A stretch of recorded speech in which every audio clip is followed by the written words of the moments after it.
Alléluia. Alléluia. Oui, Seigneur. Alléluia. Béni soit ton nom. Alléluia. Est-ce que si quelqu'un ce soir qui veut encore élever ces dieux puissants, ces dieux sans pareil, j'aimerais que les voix s'élèvent de partout pour élever ces dieux sans pareil, qui fait faire des choses sans pareil. Seigneur, béni soit ton nom. Alléluia.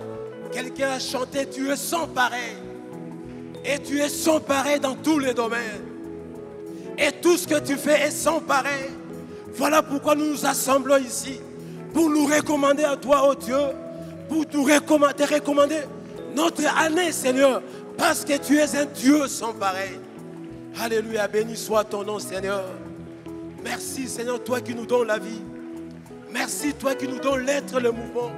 Merci, toi, les dieux qui nous soutient. Merci, toi, les dieux qui nous fortifient. Merci, toi, les dieux qui règnent en ces lieux. Alléluia, gloire à toi, Seigneur. Béni sois-tu, Seigneur. Alléluia, Seigneur. Alléluia, béni soit ton nom, Seigneur. Merci, toi, le seul capable de donner la force aux hommes faibles pour accomplir des choses, Seigneur, qui n'ont rien à voir avec l'or. Père, nous bénissons ton nom, nous te rendons grâce. Parce que nous sommes tous là, des hommes faibles, des hommes déçus, des hommes dépassés, des hommes qui ne savent pas à quel sens se vouer. Et nous sommes là pour toi, Seigneur. Nous sommes là, Seigneur, et devant nous, c'est pointe à l'horizon, Seigneur. Une année avec beaucoup de non-dits. Alléluia. Des choses qu'on ne sait pas percer par les yeux humains, Seigneur. Et nous sommes là pour toi, Seigneur. Et nous sommes là à cause de toi. Parce que nous savons, Seigneur, c'est que nos yeux ne peuvent percevoir. Toi, tu es le Dieu omniscient. Tu sais comprendre la longueur, la profondeur de l'année 2024. Et voilà pourquoi nous sommes là, Seigneur. Parce que personne ne sait ce qui peut arriver demain. On n'a pas l'anatomie du mois de mars, d'avril, de mai, de juin. On n'en sait rien, Seigneur. On a vu des gens entrer dans une année avec beaucoup d'enthousiasme. Et 6 mois après, Seigneur, tout s'arrête pour eux, Seigneur. On a vu des gens aussi, Seigneur, entrer dans une année, Seigneur, avec plein de ressources. Et au bout de 2 ans, tout s'arrête. Les travails s'arrêtent. Seigneur, nous sommes là, Seigneur, parce que nous savons que c'est toi qui es la maîtrise de l'avenir. Et voilà pourquoi tu es qu'au fungo là, vous là, parce que tu maîtrises ce que l'homme ne sait maîtriser. Tu vois ce que l'homme ne sait voir. Alléluia, béni soit ton nom. Et nous t'acclamons, Seigneur, parce que toi, le seul qui maîtrise ce que l'homme ne maîtrise pas, sois béni, sois glorifié, Seigneur. Les hommes faibles viennent vers toi. Toi qui maîtrises janvier, février, mars, avril, mai, juin, juillet, août, septembre, octobre, novembre, décembre. Nous sommes là pour toi, Seigneur. Béni sois-tu, Seigneur. Même pendant que nous sommes ici, Seigneur, tu peux regarder quelqu'un et poser qui. Si au moins il savait les choses qu'il attend dans 3 mois. Alléluia. Béni soit ton nom, Seigneur. Ozanzambe malam. Alléluia. Que ton nom soit glorifié. Amen. Que le nom du Seigneur soit glorifié. Nous voulons rendre grâce au Seigneur, grâce à qui nous sommes en ces lieux, pour pouvoir nous parler de sa part avant de nous replonger de la prière. Et aussi merci à papa et maman qui ont bien voulu que ce soit par nous que nous puissions débuter ces programmes de Fongola 2024. Église, il y a des choses qui sont bizarres, des choses bizarres. Et parfois, si Dieu nous convie à des temps comme celui-ci, il faut être là. Il faut être là. Je me souviens, au début de l'année 2022, j'étais avec quelqu'un qui m'était très proche, au début de l'année. On a parlé pas mal de choses. On a échangé, on a fait des choses, des programmes. Un homme merveilleux, un homme bien. Quand nous sommes arrivés au mois de juillet, j'ai perdu 2 personnes qui m'étaient trop proches. Il y avait d'abord un frère de l'église qui est mort, je crois, vers le fin juillet. C'est un frère qui était attaché à moi. Et puis, dans la même semaine, j'ai perdu mon neveu et cet ami est venu vers moi. Et avec lui, on est resté, il m'a consolé. Mais je ne savais pas que dans un mois, la personne que je voyais très fort, avec qui on a fait des projets au début de l'année, lui aussi partait dans un mois. Mais il n'y a pas seulement ça. On a aussi vu des gens qui n'étaient rien aussi. Même quand tu le vois, tu te dis, même quand Dieu ferait des fenêtres au ciel, sa vie ne peut pas être transformée en un clin d'œil. Mais on a aussi vu Dieu faire des choses dans des vies comme ça. Du coup, tout a changé. Vous savez, j'ai dit à quelqu'un, quand Dieu nous visite, Dieu n'oublie pas les détails. Même la teinture peut changer. Quelqu'un me disait, ah, pas ça. Je te vois de plus en plus, tu t'es bruni. Nabi nazo pas colaté. Nasiba ma foutate. Et ça un phénomène de visitation. Parce que quand Dieu te visite, j'ai dit quand Dieu va te visiter, il prendra en compte même de petits détails. Non, mon maman a su qui ne que bonga. On retient au pomade de mendé gozala. Sous que yangebu. Que Dieu soit glorifié. Nous allons lire la parole de Dieu dans Genèse chapitre 12e. On va lire, je crois, 3 versets. Genèse chapitre 12, verset 1er. L'Éternel dit à Abraham, va-t'en de ton pays, de ta patrie et de la maison de ton père, dans le pays que je te montrerai. Le verset 5e. Abraham prit Saraï, sa femme, et l'autre fils de son frère, avec tous les biens qu'ils possédaient et les serviteurs qu'ils avaient acquis à Charan. Ils partirent pour aller dans le pays de Canaan. Et ils arrivèrent au pays de Canaan. Abraham parcourut le pays jusqu'au lieu nommé Sichem, jusqu'au chêne de Morée. Les Cananéens étaient alors dans le pays. L'Éternel apparut à Abraham et dit, je donnerai ce pays à ta postérité. Et Abraham bâtit là un autel et à l'Éternel qui lui était apparu. Alléluia. Nous prenons aussi rapidement Éphésiens chapitre 1er. Nous allons lire à partir du verset 15e. Éphésiens chapitre 1er à partir du verset 15.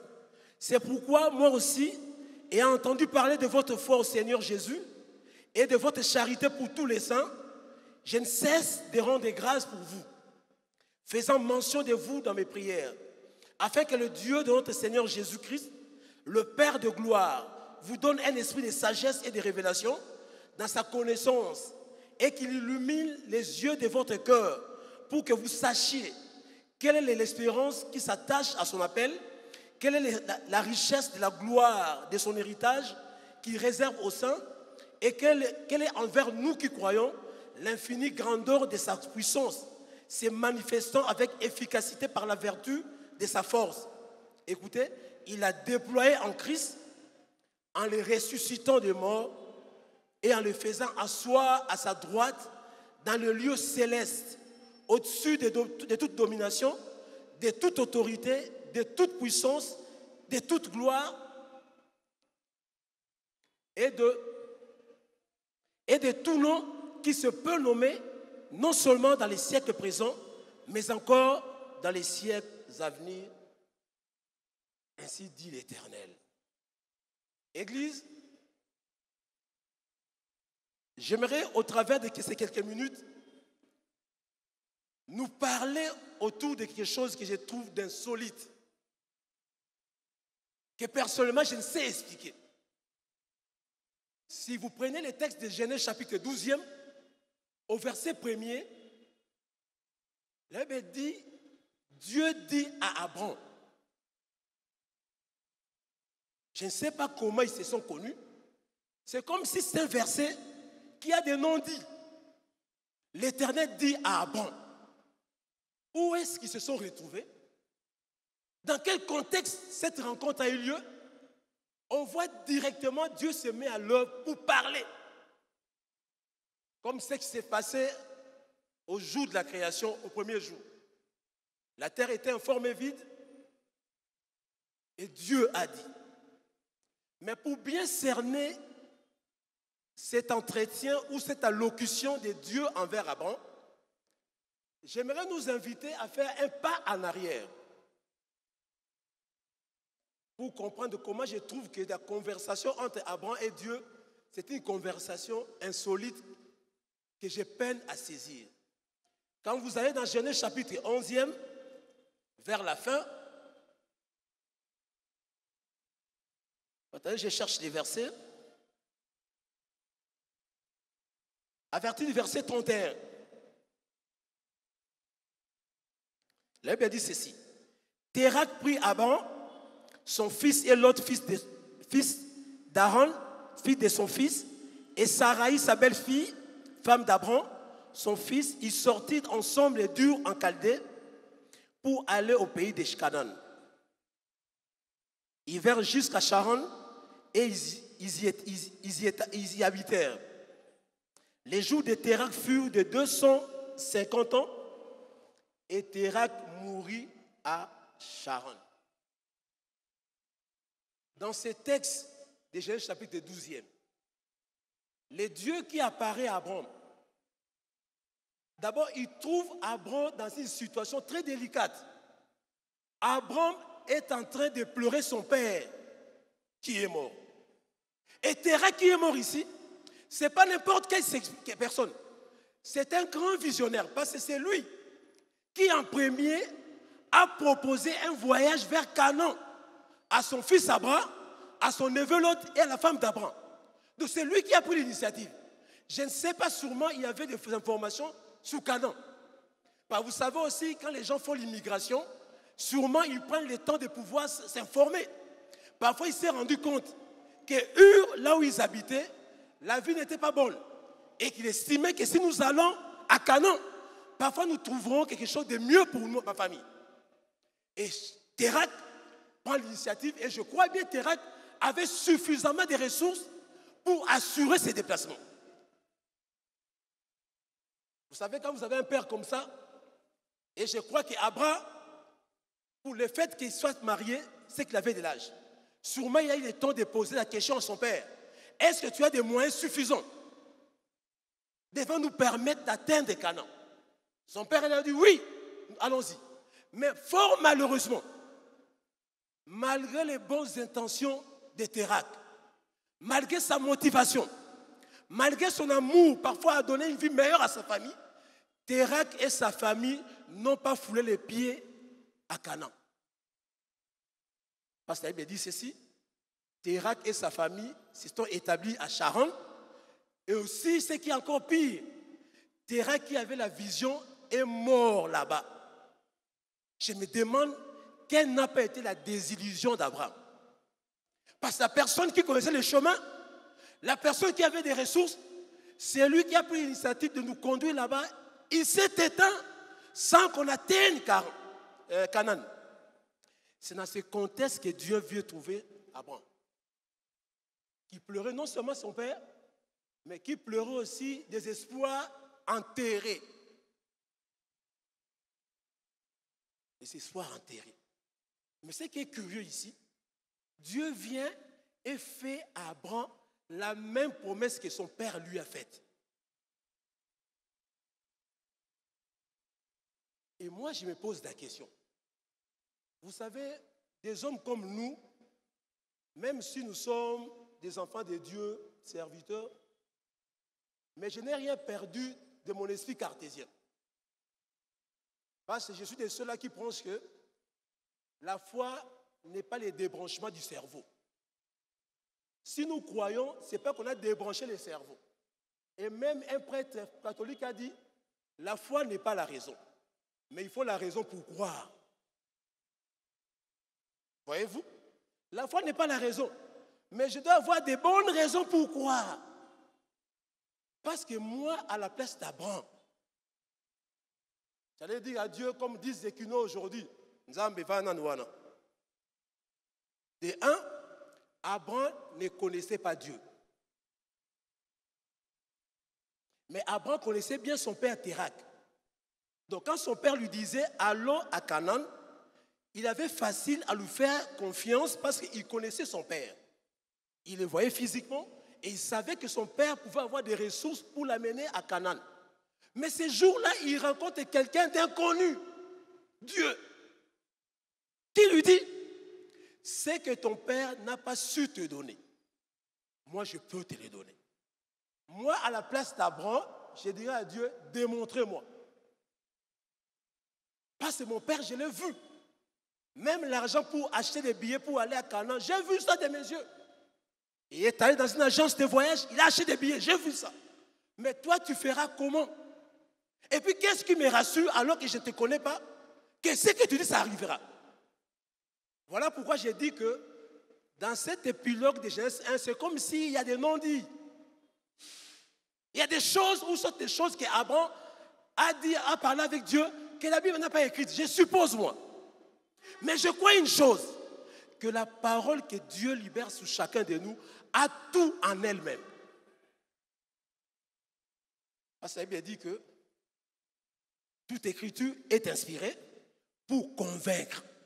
Parce que quand Dieu a une chose, la parole de Dieu a tout ce qu'il y a à l'intérieur pour convaincre. Parfois parmi nous ici, il y a des hommes qui ont connu l'année 2023.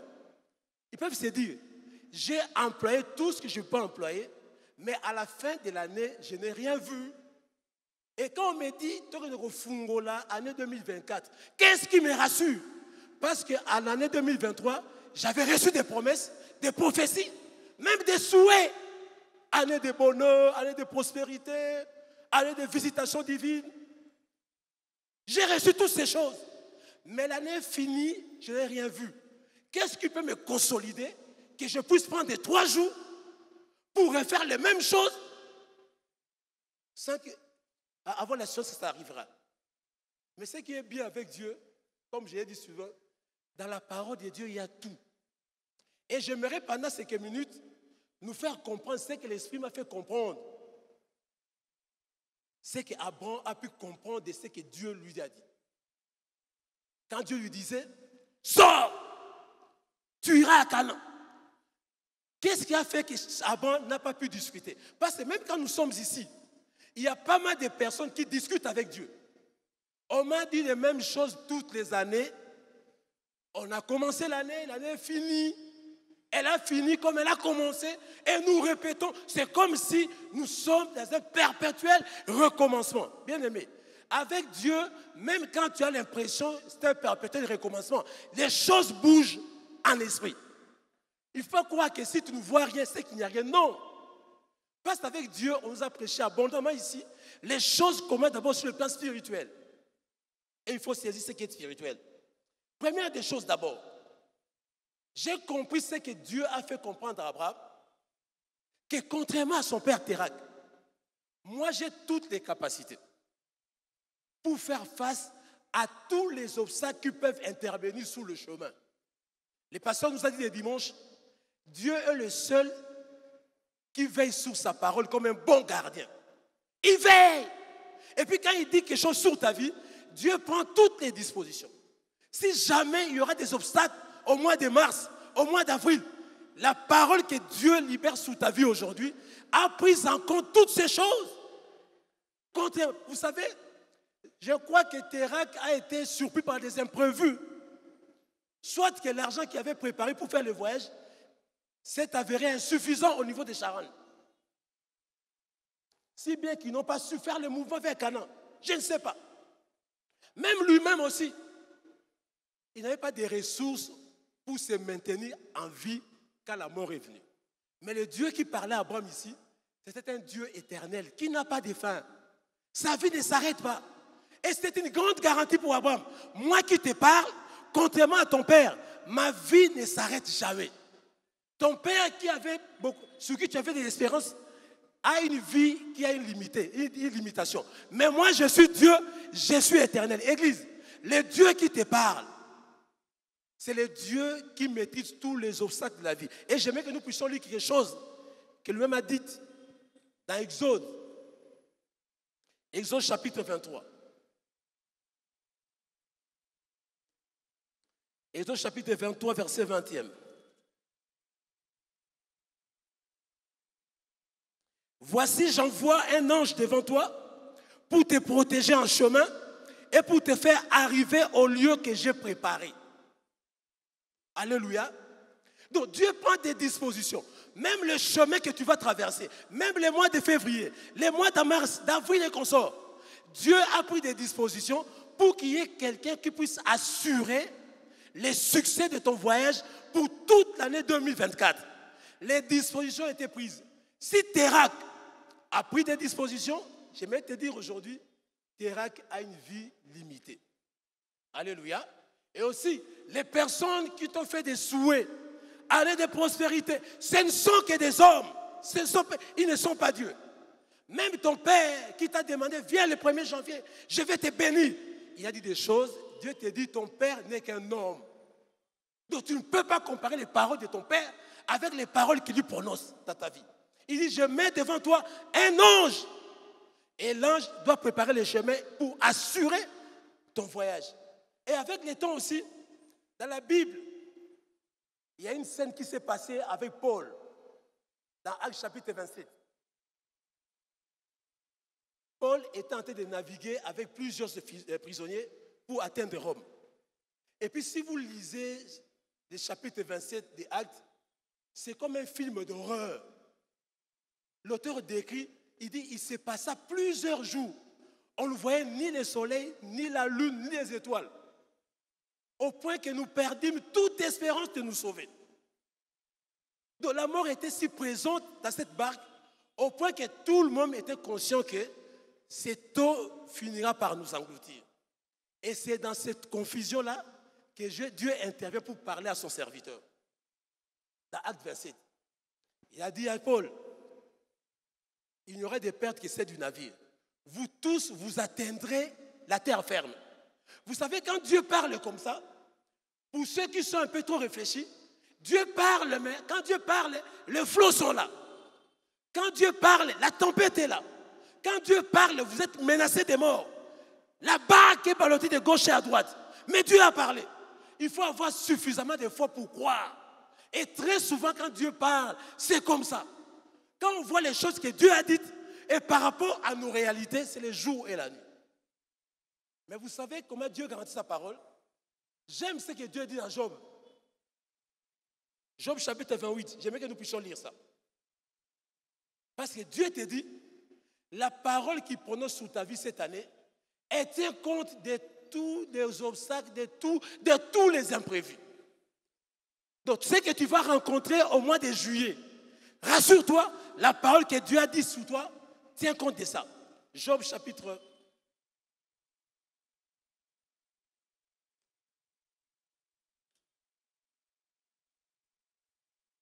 28, Job 28.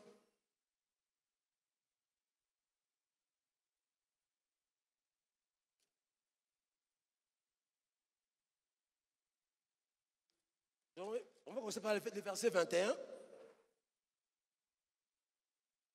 Elle est cachée au lieu de tout vivant.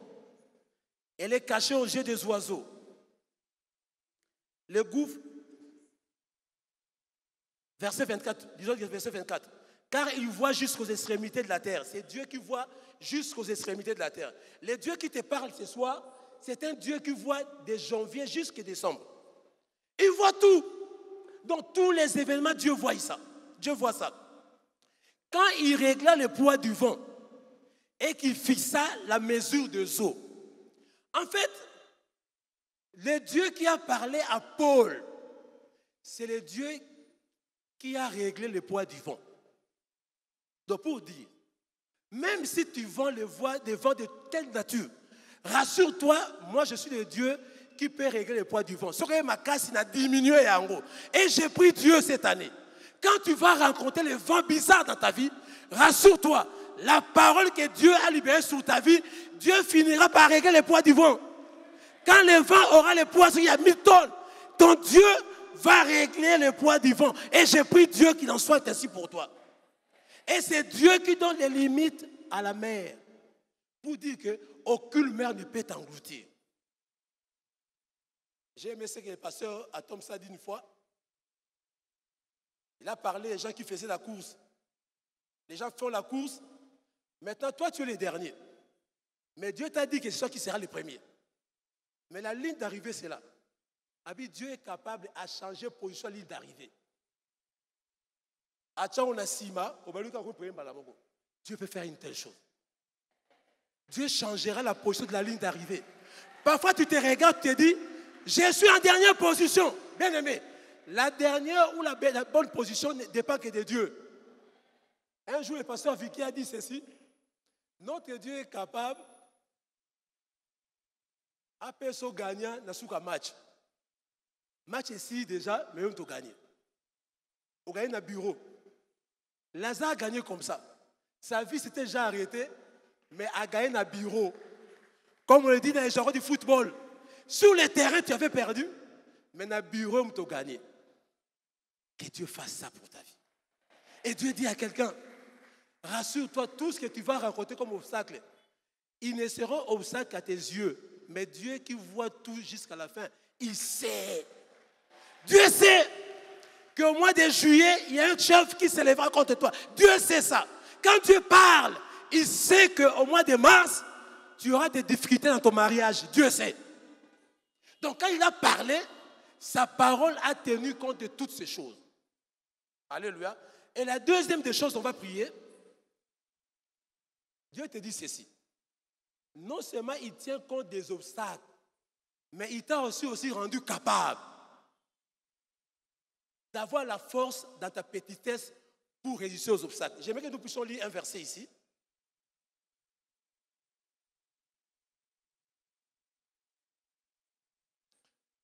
On va retrouver un verset ici.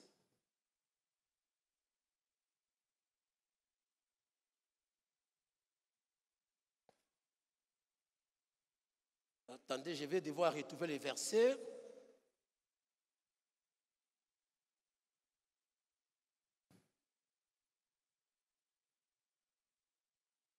Ésaïe 41, c'est par là qu'on va devoir terminer. Ésaïe 41. Et tu vas voir comment Dieu va faire ces choses cette année avec toi.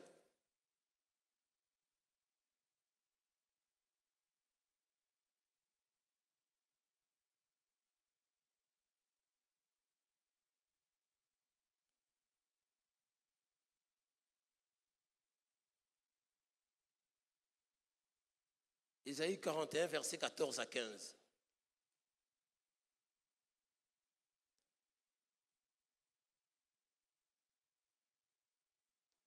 Ne crains rien, vermisseau de Jacob. Faible reste d'Israël, je viens à ton secours, dit l'Éternel. Et le Saint d'Israël est ton sauveur. Voici, je fais de toi un traîneau aigu, tout neuf, garni de pointes. Tu écraseras, tu broyeras les montagnes et tu rendras les collines semblables à des balles. Ici, Dieu parle à un vermisseau, à un ver qui est faible. Mais il dit au ver, ma parole a la capacité de te transformer à un traîneau aigu, à quelque chose de fort. Tu vas rester faible sur le plan extérieur, mais tu auras la capacité de détruire des choses qui n'ont rien à voir avec ta capacité. Non seulement moi-même, je suis capable de bannir ou de néantir des obstacles sur ton chemin, mais aussi, toi qui es un vermisseau, je t'ai rendu capable de faire des choses. Vous savez, j'aime bien toujours demander ce qui s'est passé avec David. David s'est présenté devant Goliath et tous les experts en matière de guerre. Déjà, la personne de Saül, c'était un grand homme de guerre. Quand il a regardé Saül, il a regardé David, il a regardé Goliath, Saül a donné son verdict en tant qu'expert. Parce que Saül était un homme de guerre. Il a dit, toi tu es un enfant. Avoir Goliath, c'était un homme de guerre depuis sa naissance. Pour dire que tu ne sauras jamais faire la face contre lui. Imaginez ce qui s'est passé. Il avait dit, David a pris la pierre de sa fronte et il l'a lancée à Goliath. La pierre l'a touché ici.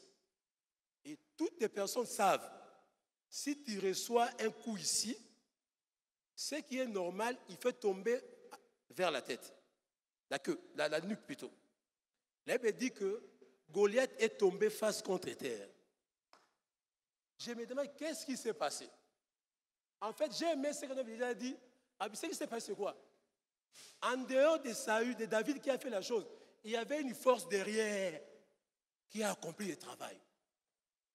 Donc, tout le monde a dit qu'il Goliath. Goliath qui est mon côté. Donc, pour dire que cette année, tu ne seras pas seul. Tu n'affronteras pas ces chefs méchants seuls. Même au cas, moi, mais comment je t'ai parlé qu'un peu comme ça, chef Alengi Boé, chef Ozarmakasi, comment dans un cas huissier, je lui ai parlé un peu, pourquoi il a peur comme ça? Bien aimé, je vais finir par cet exemple. Il y a 2 ou 3 ans, non, il y a 5 ou 7 ans, j'avais un dossier, c'était contre les Sango, c'était contre la Senko, c'était à l'époque des JKK. Ma cliente m'a dit ceci, maître, tout le monde m'a dit de laisser, parce que les prêtres sont tellement puissants, on ne saura pas les vaincre. Je dis, madame, je ne sais pas. Dans mon esprit, depuis toujours, je sens l'esprit dire en mon cœur que tu vivras ce qui s'est passé en Égypte, entre Israël et Pharaon. Parce qu'au début, il n'y avait pas de rapport entre Israël, un peuple esclave, pendant 400 ans, et l'armée de Pharaon, un puissant homme. Mais à la fin, Israël qui a commencé par crier, mais à la fin du combat, les cris ont changé de position. En fait, c'est le plus fort qui a commencé à crier. Madame, sois calme. Oh, maître, sois calme. Un jour, on nous apprend que voilà, un premier président de la cour d'appel avait décidé que les huissiers devaient interrompre la procédure de saisie de comptes des Sango.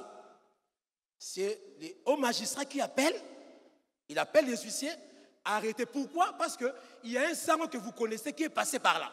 Et puis il est passé avec sa soutane à la cour d'appel. Il entre au bureau, à ça, il trafic d'influence, le premier président Bangui a cédé, et puis il appelle le huissier. Quand on apprend ça, nous sommes entrés au bureau. On était à 2. Il me dit, monsieur le Premier Président, j'aimerais te dire une seule chose. Nous défendons une femme. Notre cliente, c'est une femme. Et je vous le répète, c'est une femme.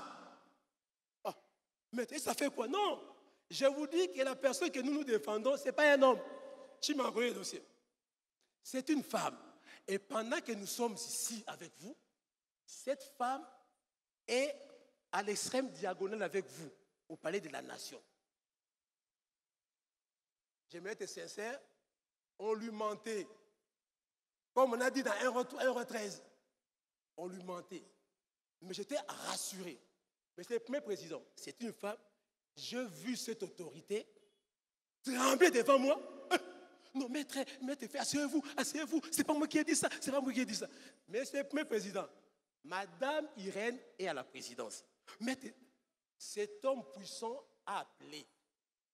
Laissez tomber, saisissez les comptes. Église, je me suis vu, moi, petit avocat, devant une grande autorité judiciaire, il m'a tremblé. J'aimerais dire à quelqu'un, tu vas être surpris, tu parleras à ces DG. Mais façon à Kolenga, je vous dis, il y a un Dieu derrière Routine Dikaï. Parce que Dieu est capable. Tes faibles paroles, nous avons vimbisi, parce qu'il y a ça déjà. On a vu Dieu faire ça. Dans 2 Rois chapitre 7, alors que les lépreux entraient dans Samarie, la Bible dit, les bruits que les Samaritains entendaient étaient des bruits de chars. Et j'ai pris Dieu au nom puissant de Jésus.